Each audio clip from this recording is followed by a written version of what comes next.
Well, welcome to our latest castaway on Bollocks Island. Delighted to welcome as he thingy, Jim Irvin. Jim Irvin. Hurrah! I have to say, when Jim and I were together at Mojo magazine, that was the expression, wasn't it, Jim? Bollocks you Island. and Paul Denoy and I had our little desks together. We would talk about, let's row out to Bollocks Island, which meant let's just invent some hilarious feature. So Bollocks Island is a great place to be. That's where the word in your ear pretty much resides. It's permanently.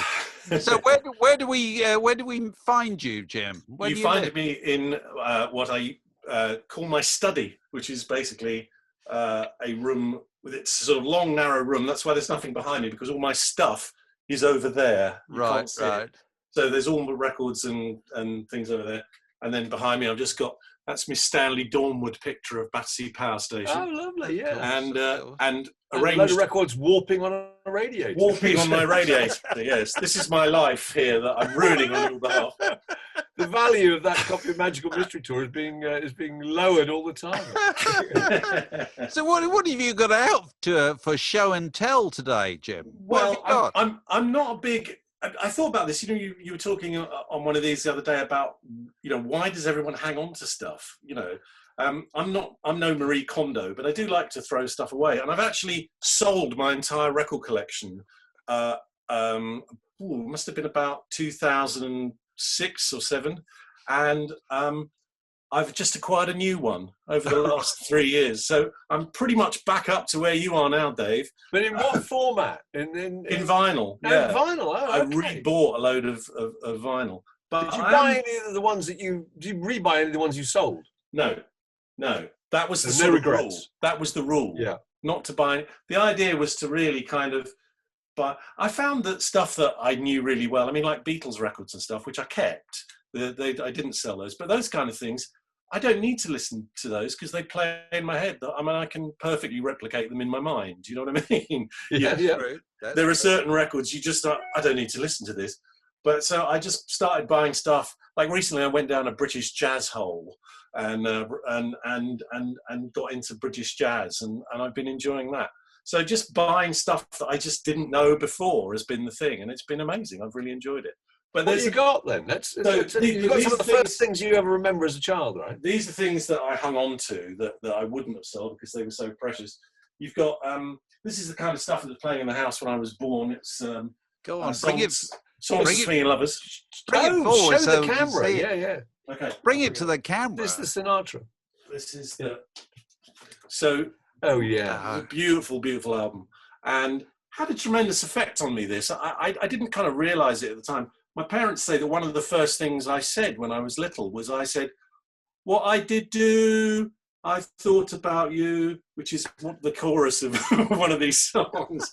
I thought about what did I do? I thought about you, which is by Johnny Mercer, and it's an incredible lyric. It's one that he wrote it on a train, and that's what it's about. I took a trip on a train and I thought about you, and it's got one of the greatest verses in any lyric, I think, where he goes, when they pulled down the shade, he's on the train, right? So he's on the train. When they pulled down the shade, I thought about you. I peeped through the crack. I looked through the crack and looked at the track, the one going back to you. And what did I do? I thought about you. Oh, that's brilliant. That's very, very good. He didn't waste his train journey, did he? No. That's fantastic, isn't it? And Johnny Mercer, who, of course, started Capitol Records, I realised had a big effect on me. Like he wrote Moon River, which is one of my all-time favourite songs. He did. The things that when I was 2 and 3 were seeping in. Moon River came out in 1961, and I thought it was like an old folk song, then. But I was hearing it in its first flush of success. Sure. You got there the first record you bought with your own money. Is that right? Yes, I think it's this one. It's certainly one of these, and they're all connected. All right. And this is Here We Go Round the Mulberry Bush by Traffic, which isn't like most people's first record. I don't know why. No, that's pretty sophisticated stuff, actually. Isn't it? Yeah. Actually, no. You see, I lie. I know what the first record I bought was I'm a Believer by the Monkees. Okay. Right. That got trashed at a party. This is the next one that I bought. This is 67 as well. And you can see how young I was by the little graphic that I do. You've done a little mulberry bush. I've done a little mulberry bush. Theme tune, of course, to a wonderful, really good exploitation film starring Barry Evans, Yes. written by Hunter Davis. Right, which of course I was way too young to see. It was an X film. I wasn't. Yes, right. It was quite saucy by standards at the time. Yeah, it was an X film, wasn't it? I believe, as they called them in those days. Possibly. Rated X, and so I was desperate to see that, but I couldn't. But I loved all that swinging London stuff, and then that led. My love of that led to that, of course, which is obviously. Yes. So can we play? David, I've got mine upstairs actually. Now. Oh, that's brilliant. David and I were talking about it the other day because that picture was taken in 1968, wasn't it? 6 o'clock in the morning in Hyde Park. And the key thing is there's a load of people in the picture who don't appear on the sleeve because they couldn't fit them all on. And also there are people on here that didn't make it onto the record. Yeah, Ian Anderson. Ian Anderson there. Ian A. Anderson, who went on not to be confused with the gurning clown at the back, Ian Anderson and Jethro Tull. That's right. And to be honest, he was the guy. He's the focal point of that picture, isn't he? He's the guy you most notice on that thing. Yeah, and he wasn't on it. Bless him. What happened to his record? Did it ever come out? Oh, he made records. Yeah, but it just was excluded from that. But yeah, so that led to a lifelong love of Island records. You know, that was a big deal for me. And I've got all the samplers here. I thought I'd pull this one out because do you remember this? Oh, LP. Oh, very good. Yeah. I was only thinking we haven't had that one. No, that's good. Quintessence, graphic, not the Hoople. Bronco, Mike Heron, incredible string band, Tina Nogue. Heads, Hands and Feet, Jimmy Cliff, Jethro Tull, Free, Cat Stevens. Is that semi-transparent? Okay, yeah. So this is the thing. Do you remember about this? Well, go on, remind me. I haven't seen it for years. Right? Go The on. inner bag has got a sponge thing down the side, and it cleans the record as you pull it out. Oh, that's a genius idea. And then somebody drew pictures of all very of that. very nice illustration of all the artists. Good. Yeah, I remember really those. Oh, that's beautiful. I'm so pleased you've reminded us. You've got nice enough to eat, haven't you? I think. Yeah, I've got nice enough to do it, and bumpers. Bumpers. The big one. Yeah. Fabulous records. Yeah. And they were. They just by Spooky Tooth. Yeah. Hey. And funny how close to hand they are, Dave. Yeah. Wonderful. No, they're at my feet. I haven't put them away since the last time Mark and I talked about Dave them. and I were actually, we had those. I just don't think you can underestimate how important those. They were. Me too. For shaping people's tastes. This is what Viv Albertine wrote about this in her book. What's her book called? Boys and Girls, or whatever. And she says, every time she sees the licorice all sorts or whatever they are on the cover of Nice Enough to Eat, it completely takes her back. You know, and that must apply. There you go. 15 and 6. 15 and 6. Oh, 15. Oh, hang on a second. Let's see if I got a better bargain. Yeah, that's. Hold on a second. How much? 15 and 6. 14 and 6. Oh, you see. Jim, you were robbed. No, you see, I tell you why this is. I didn't buy it when it came out. I got it a few years later, so it went up a shilling. The ravage of inflation of a shilling. I was thinking about this yesterday when I was going through all my stuff, and I found my copy of All Things Must Pass, and which is held out pretty well considering. And I didn't buy it. We didn't get that at the time because we couldn't afford it. It was a £5, wasn't it? It would be something like that. Yeah. And triple album. A £5 was like a fifth of a week's wages in 1970, wasn't it? I mean, you know, the actual it'd be more than that. I think it'd be a higher. I think my dad was making 20-25 quid a week or something at the time. So, you know, when I said, "Can I?" He have was all Prime things Minister. Yeah, that's right, yeah. You know, when I said, "Can I have all things must pass for Christmas?" He went, "Bloody hell!" You know. To sell the car. So, but that the year that You Can All Join In and everything came out, that was a big year. Obviously, it was the summer of '67 and all that kind of stuff. And this is Magical Mystery Tour EP. Oh, this is what everybody had at that. I had that. It was just beautiful. Yeah, and I think it's something that people don't really kind of know these days is that a lot of us associate the Beatles with Christmas, don't we? Yeah, I suppose so. Yeah. Because we all got the albums for Christmas, or certainly kids of a certain age would. I certainly remember the White Album and the Christmas '68. And Magical Mystery Tour was broadcast on Boxing Day. That's right, Day, 1967. I think. So that I certainly got that for Christmas that year. And so. And the LP version of that is fantastic. It's got Baby You're a Rich Man, and it's got All You Need Is Love. And but do you know what I wish they'd done with that? I wish they'd just taken that cover and made it full size. I don't know why they put that funny board around. Yeah. American, wasn't it? Well, it always came out as an LP in America, didn't it? It was never an EP in America. Yeah. Americans didn't do it. With a little book. The little book and the lyrics. I mean, I remember sitting there. Blue Jay Way is maybe one of the most boring Beatles songs of all time, but I can remember sitting there just sort of studying, tracing the words, mesmerised by hoping it would get better. Please don't wait long. That's right. Don't be very long. That's right. Yeah, it's great. And look, cartoons in it and everything. Absolutely. I love an EP, so I've got a little collection. Here's my Jethro Tull.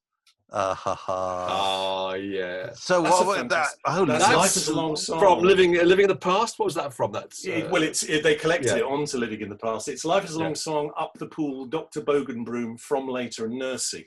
They're not kind of classics unless you own this EP, in which case you love every song. It's fantastic. I've got to get out just to show everybody who hasn't. If anybody in the unlikely event hasn't got a copy of Stand Up, watch what happens now. Look, they stand up. Isn't that great? I love that. I love that, Steve.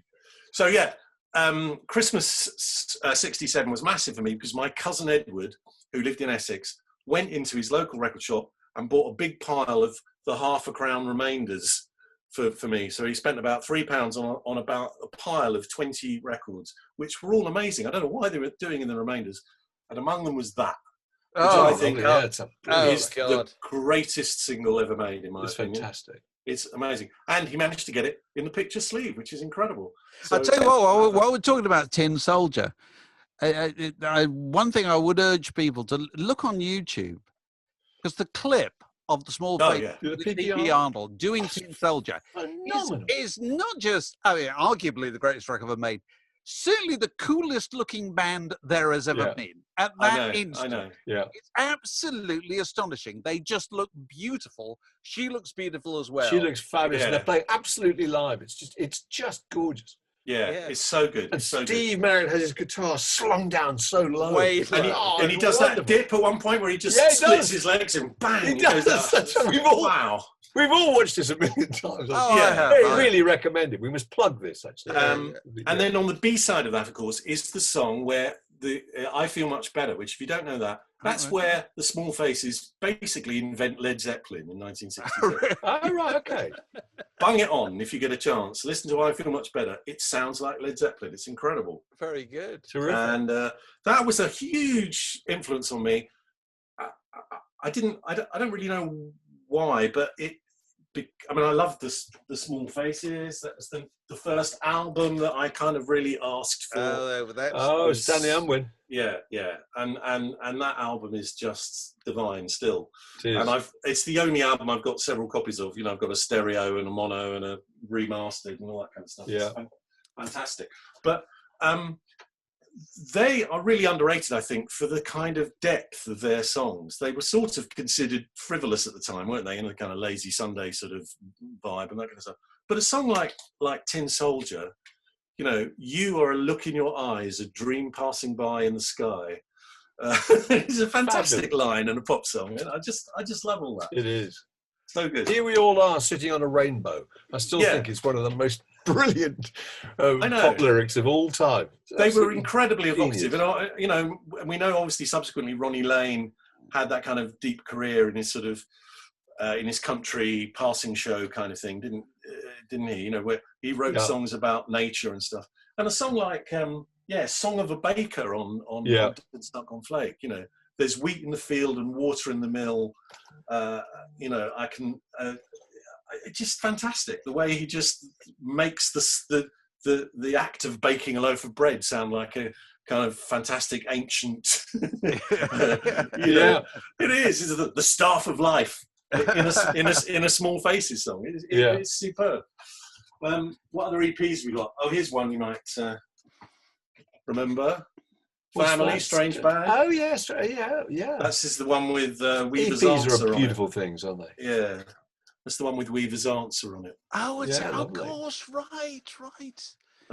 So yeah, these are EPs that went in the charts, most of them, you know. Yeah, well, which they did, didn't they? Yeah, they did. I mean, we were only talking the other day about Twist and Shout. Oh yeah, which I still think is the great underrated piece of the Beatles story. Yeah, it was on an EP. That was the smash hit before She Loves You. Yeah, that was the thing that put them over the edge, over the top. Yeah. Do you keep it? Go on. Do you keep any of your own records, Jim? What you mean? Ones I've made? Yes. Furniture records and stuff. Yes. And stuff. Oh yes, I've got a little pile of CDs and things with songs that I've written for other people. You know, when they come out, I just have a little library of that. I never look at it, but it's nice to have a little corner that's stuff that you've right. got. Yeah. And yeah, I've got some furniture albums. They're all in over there. There's a furniture album called The Wrong People, when it came out. That's right. Yeah. Stiff in 1986. Because I can remember when I met you, you'd come from Melody Maker, but before that you were in furniture, and you'd had that really big hit. Brilliant Mind was yeah. If I remember right, it got to number 21 in the charts. Was it 21? Yes, 21. Yes. I think people remember it. It's actually getting higher. People often write to me and say, "Oh, you know, I love your top 10 smash or whatever." No, it wasn't. But it hung. It's one of those weird records that's hung around ever since. Fabulous record. Somebody told me once. I think one reason why it hung around was it was on a BBC internal compilation of hits that they used to leave in the studios. Oh, right. Really? Yeah. So somebody put it on one of those compilations, and so when somebody needed an old golden oldie, they pull it down, and that's a brilliant thing to have happen. What a fabulous marketing ruse! Yeah. Well, that's why it kept turning up every few weeks on radios 1, 2, and 6. With a record like that, Jim. Yeah. From how many years ago is that? 1986. Okay. So this is the period. So you still get a royalty from it? Do you still get PRS and things like that? Yeah. You get a check every year from Brilliant Mind. Yeah. Well, can you go and buy a slap-up dinner for two, or can you buy a brand new Mercedes Benz? Well, I suppose that my bit of that one song probably makes 400 or 500 quid every quarter. That's really good. That's not bad, is it, for something that's 35 years old? God, and then some indication of how much money there is to be made. And then everybody in the world is now thinking, how much does how much does Paul McCartney make? Oh, well, exactly. Well, I mean, famously in the 80s, he was making £2.47 a second or something. Wasn't is that what it was? Yeah, somebody worked that out. Well, Andrew Ridgeley's the one, isn't it? Andrew Ridgeley, who was given a half credit on, I think it was Last Christmas, is it? Careless Whisper, or maybe both. And really has never had to work again. That's just for those two songs. I once wrote with Jason Mraz. Do you know who he is? Singer-songwriter. And he wrote the song called I'm Yours, which if you don't know it, you'll have heard it. Yeah. And his manager told my manager that that particular year they were looking at $22 million income from that one song, and that was 5 years ago, and it had been out 5 years by that time. And it's just one of those songs that just went round the world, becoming kind of number one in Thailand and fantastic. And so it's possible to do that for a single work. Paul Simon said he could have lived just solely off the income from Bridge Over Troubled Water. That's right, absolutely, very comfortably. I can't do that with Brilliant Mind, unfortunately. No, it's all right. But it does all right, considering. So these are things in my cupboard that I pulled out from the period. These are publications we were in at the time. Oh, God. Oh, great. What's that called? Pop Puzzler. Pop Puzzler. So this must have been... Does that mean you were a crossword clue or something? No, there's a massive feature on us in here. Oh, really? Oh, yeah. So I said we'd do this. Should we play Guess the...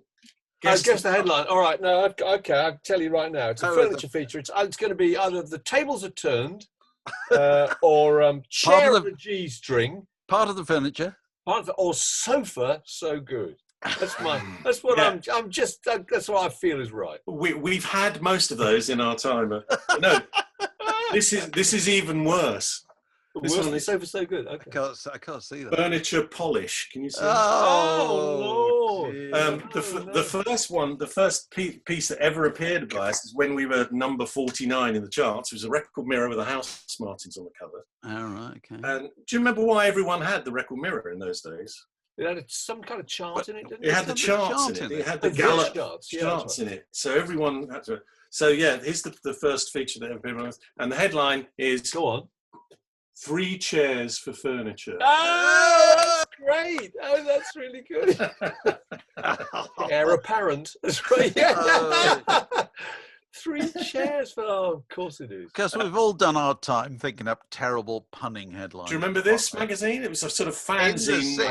Wasn't that Tony Fletcher's magazine? I don't know. Was it Tony Fletcher's? I think Fletcher's? it was. It was let's have a look. Tony has been a previous guest on Word in Your Ear. I'm pretty sure that was Tony's major jam. Well, that became a. At this time, it was edited by 2 guys called Frank and Pete. Francis Drake and Peter Gilbert, and they ran a little club somewhere in the suburbs that we played at after this. But they put a 4-page feature on furniture in here, and I posted it up on Twitter when I found this, and I lost followers because it was so long, you know.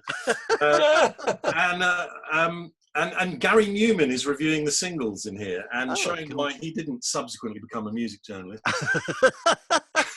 What's his single of the week? He hasn't got one. What's he reviewing? He's reviewing Black. Do you remember Black? Yes. Thomas Lear, Balaam and the Angel, the Monochrome Set. And the Poison Girls. Oh, I remember them all fondly.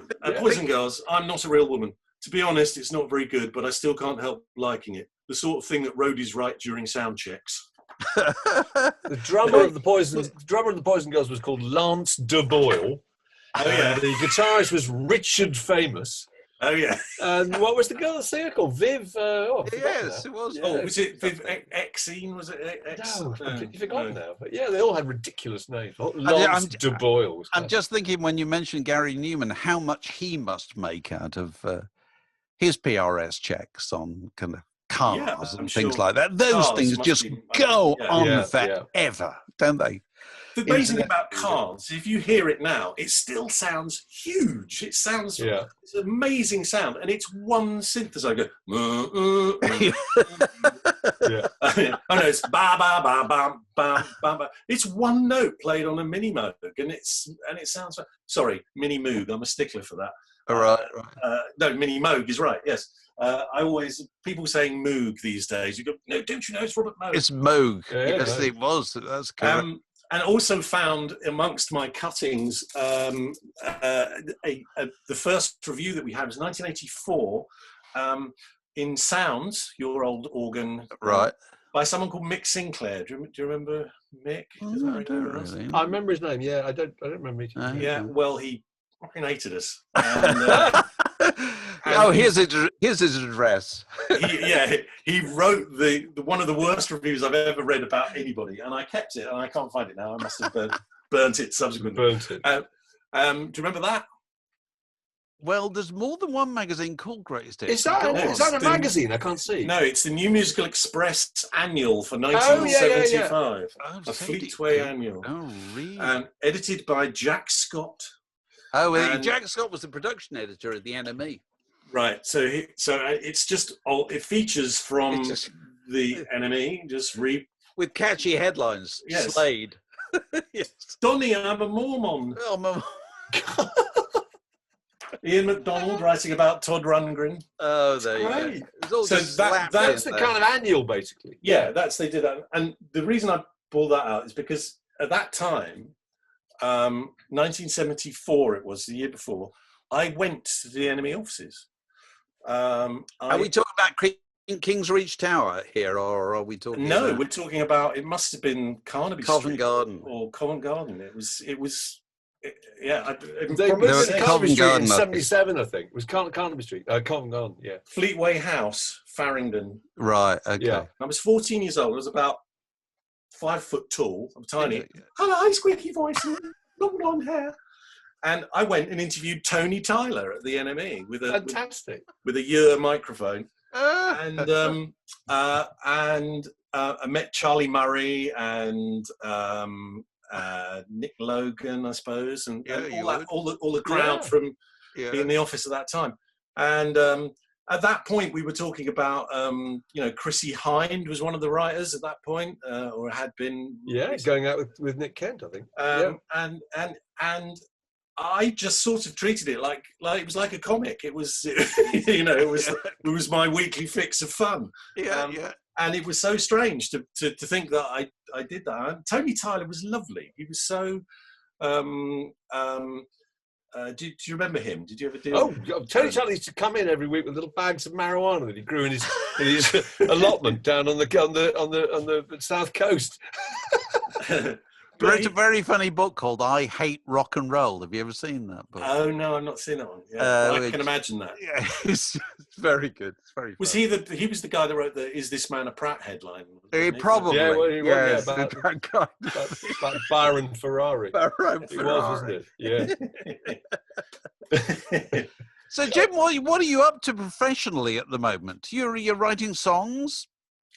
Yes. Not so much at the moment. It's quite hard to do over this. You can sort of do it over Zoom a little bit, but because of the way that things fall out of sync with each other, actually kind of writing and playing in a room together is quite difficult. But I'm still doing a little bit. And I'm setting some sessions up now, as people are starting to get used to, well, this is the new reality. Really?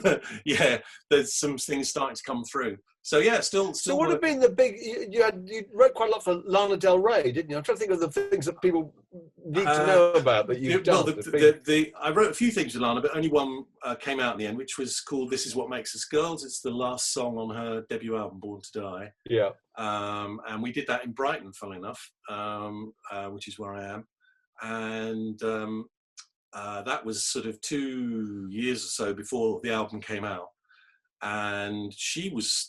Nobody knew who she was. She was just being sent round to write with everybody to see what she could do, and what she ended up doing was exactly what she's always done. She was totally in control of what she wanted, but I think her manager was trying to get her to write pop songs and trying to get her to do kind of upbeat things, Yeah. And, which didn't actually work. And we wrote this song with her, which is great, which is like a short story. It's like a whole kind of scenario. You could make a movie out of the song. It's like a sort of girls off the leash, 16-year-old girls running wild kind of thing. And is a great tune. And she came in with all this material, and it was really a job of sort of editing it into shape, turning it into a song for her, which obviously she can do by herself now. So do you, when you're contributing to records like that, do you have to have a long period kind of sweating as to whether your contribution is going to end up on the finished record?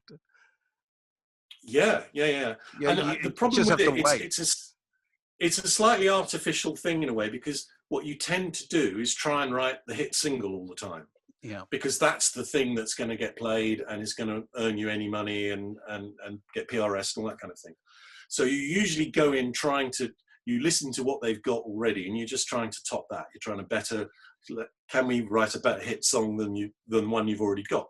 And that's the way they think about it. So the later in the process you are, the more likely you are to get on the record. And that's the dream session, when you're someone's right at the end of an album, and you come in and sneak in and knock something else off the record with your There is a case of this, and I've forgotten the name of the writer, but there is a guy who had a song on Thriller that was knocked off at the last minute. Oh, yes. I can't remember. They replaced it with Billie Jean, so something like that. So he couldn't really complain. And he's still in a fetal position underneath the duvet, weeping every night. I know.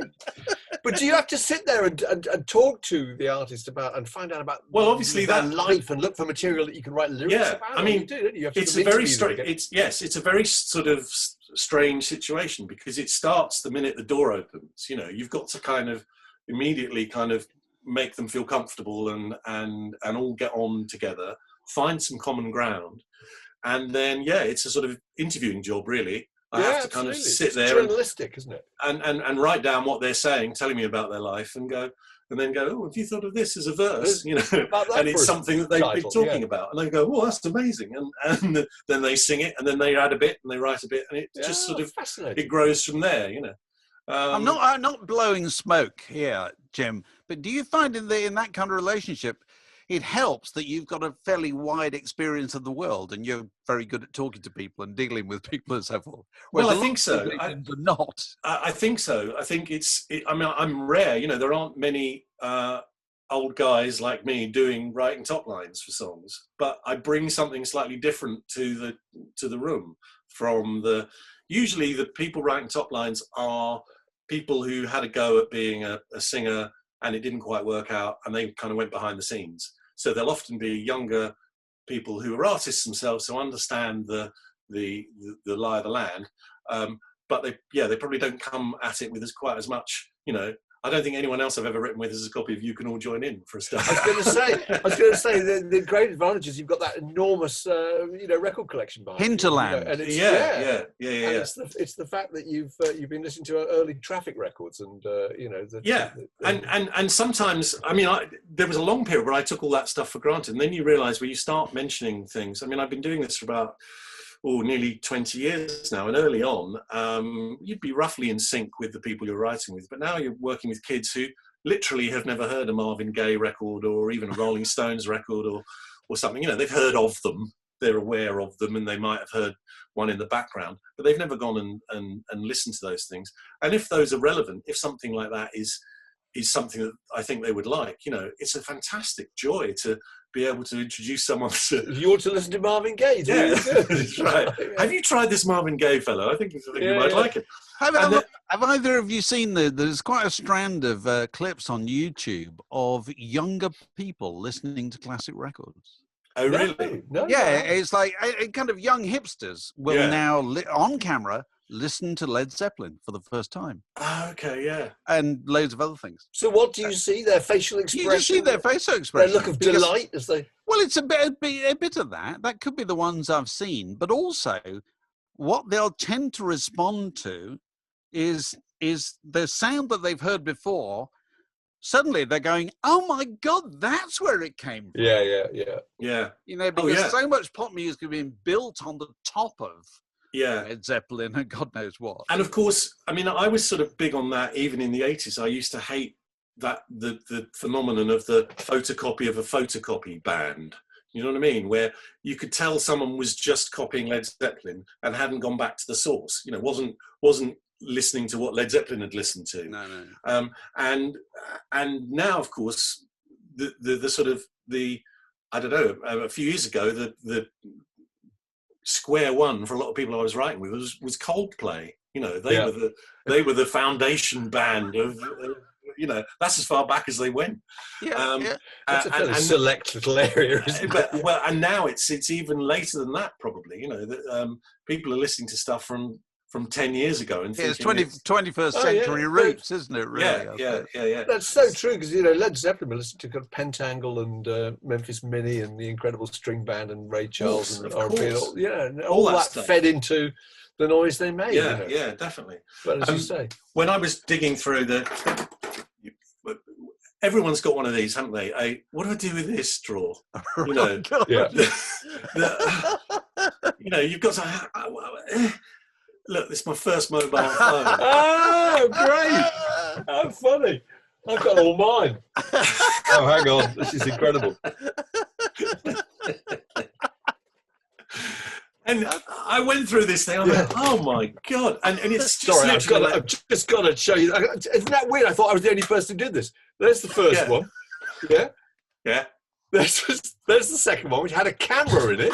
Yes, that's really amazing. Hang on, that was the third one. And then I think that was the fourth. Yeah. Isn't that amazing? Oh, yeah. If you go back far enough, you'll find the one my wife still uses. This is the one I remember. You pressed a little button, it flipped open. Yeah. And in those days, when you pretend you were on the phone, you know, you used to do that, didn't you? Which was kind of like the idea of this little bit at the front, you know. And I just love this. I just think it's fantastic. And because I liked it so much, I was a comparatively late adopter of the mobile phone. I resented them for a long time. But once I'd got this, I enjoyed it so much that when it came time to sling it away, you just go, "Oh, stick it in there." No, I agree with you. You had so many happy conversations out of it. You know? And so I tell you, some other things that I found in that drawer, which I think I mentioned to you. But this is what I used to wear on stage. Do you remember that? Do you remember that book called Elvis '56 that came out in the mid '80s? Oh, Alfred Wertheimer. That's right. An amazing book of these pictures of Elvis in 1956. Yeah. And one of the things that was a revelation to me in that when I saw that was Elvis doing his belt buckle up at the side. He wore it on his hip. Yes. Oh yeah. And so I affected this on stage with furniture, and I would have a belt buckle on the side on my hip. And I then went to Camden one day and found all these sort of decorative belt buckles. So I got one that said Elvis on it. Lovely. Perfect. Which I used. And then I used to wear this on stage as well. It says, bitch. It's quite camp. and people down the front, you say, well, which belt buckle is he wearing today? You know, our greatest fans. The other thing that I found in there, this is from, I don't imagine you guys ever did a trawl down the King's Road for punk artifacts, did you? No, I didn't. That wasn't you. No. We were just too old. Yeah, so I was just of the right age. And the only thing, I went to the King's Road and all I got was this lousy Dennis the Menace brooch. Oh, brilliant. Well, I think that was about as punky as I got. I got a membership badge for the Nasher Fang Club. Do you remember the dog? Oh, yeah. Nasher? Yeah. And Nasher had a Fang Club. Yeah. Oh, that's right, yeah. Which I got joined up to soon after Eric Clapton was seen reading the Beano on the cover of that blueprint. Okay, yeah. Which made it really fashionable again. I was talking of clubs. I belonged to the Puffin Club, so I remembered. The books. So yeah, so when Will, who was on this the other day, got out his book with Wilfred Makepeace Lunn in it. Yes. Remember, I knew who that was. He was the guy that he was like a Bruce Lacey figure. He made funny machines, and he used to do them on Vision On. Remember Vision On? Yeah, we got quite a few responses pointing that out. Okay, did you? Right. Yeah. So that was totally my area. And of course, the other big guy from the Puffin Club. Have I got this here? Yeah. The big thing from my youth was Quentin Blake. Oh Lord, yes. And this is my Quentin Blake newspaper. When he had a exhibition at the Jerwood Gallery in Hastings a few years ago. This is a fantastic object. He described himself as one of the last great stately homos, wasn't that right? I think it was. No, that's Quentin Chris. That's Quentin Chris. Sorry. Quentin Blake is the I hope they're all sorry, safely dead. Sorry, Quentin Blake. Yeah.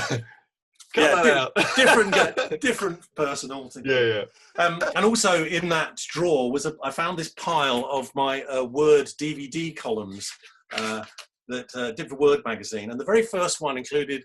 Well, I won't tell you what it was for because it will give it away. But it opened with a trivia question. Go on. Why does a horse called Never Say Die provide an interesting footnote to rock history? Go on. Okay, he came in at 33-1, ridden by Lester Piggott in the 1954 Derby. Did somebody write a song about it? No. Somebody put their life savings on him, and he came in at 33-1, and it was Mona Best. Oh wow, my lord! And with the money from that, she bought the building that housed the Casbah Club, the Quarrymen. That's a fantastic story. I never knew that. That's very good. I'll tell you what, tomorrow we're recording one of these with Mark Lewison, and I shall have to check that Mark is aware of that. Let's hope, we'll find out. Let's hope he isn't. I'm sure he is. Because it appeared in this DVD about the Pete Best story that I was reviewing for Word, so I'm sure he's watched that at some point. That's a classic bit of information. Classic pop fact. Here's the other thing I wanted to share with you. So this is a single that I found out. All right, good. It's not the right one, but this is something I remembered. the last time you invited me on one of these, gentlemen, was the Word in Your Ear podcast number 6. Oh, wow. Good Lord, was it really? Gosh. So that's quite a long time ago. Which would have been about, I don't know, 12 years ago? Yeah, a long time ago. And in those days, you were doing the horror. Do you remember the horror rock anime? Yeah. And I told a terrible one that I blanked when you asked me to do it, and I couldn't think of anything. Tell it again. No, I'm not going to tell you that. It was awful. It embarrassed me at the time. And as I walked out of the office where we recorded it, I remembered this little story that's always tickled me. So I thought I'd bring it up now, this next opportunity. Excellent. 12 years later. Yes. So this takes place in Tower Records. Do you remember Tower Records in Piccadilly Circus, which was an Aladdin's cave, wasn't it? It was an incredible place. 3 floors of everything you could possibly want. And because it was an American company, it had loads and loads of imports in there. And I used to go in there and haunt the singles bar, because I used to do lots of import singles, usually of oldies and stuff, and I loved old doo-wop records and stuff. Now, my main kind of occupation in the 80s, when it was in a band and you weren't touring or doing anything else and you had nothing else to do, was making mixtapes to play on in the van, you know, which we didn't call them mixtapes in those days. Just, I'll do you a C90. That's all it is, wasn't it? A compilation cassette. And nobody called them mixtapes. And true. Sounded just like Kenny Everett. Them. Yeah.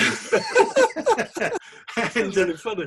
And so I was doing a C90 of doo-wop stuff, and I found something in Tower Records. And who should walk into the singles department but Charles Aznavour? And he was accompanied by a group of employees from Tower Records. Who clearly showing him around the store, and obviously saying to him, you know, if there's anything you'd like, Mr. Aznavour, you know, please, you know, help yourself. And he was walking through the singles, and he stopped at the thing, and he suddenly went, "Oh, Elvis, oh, wasn't he beautiful? Look how beautiful he was." And he lifts this record out of the rack, and he stares at it, and then he goes, "What is this, the Smiths?" And then he turns it over and goes, "Shoplifters of the World Unite? I don't remember Elvis recording this."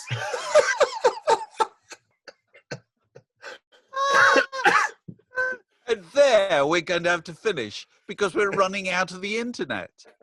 But Jim, it's been an absolute delight. Delight talking to you. I'm so pleased, Jim, that you've been sitting there for 12 years thinking, I wish they'd asked me, and then I could tell my Charles Aznavour and Tower Records story. Well, the world is a better place for it. Thank you so much. No worries. Nice to see you. See you again. All right. Bye-bye. Nice to see you. See you soon. Cheers. Bye.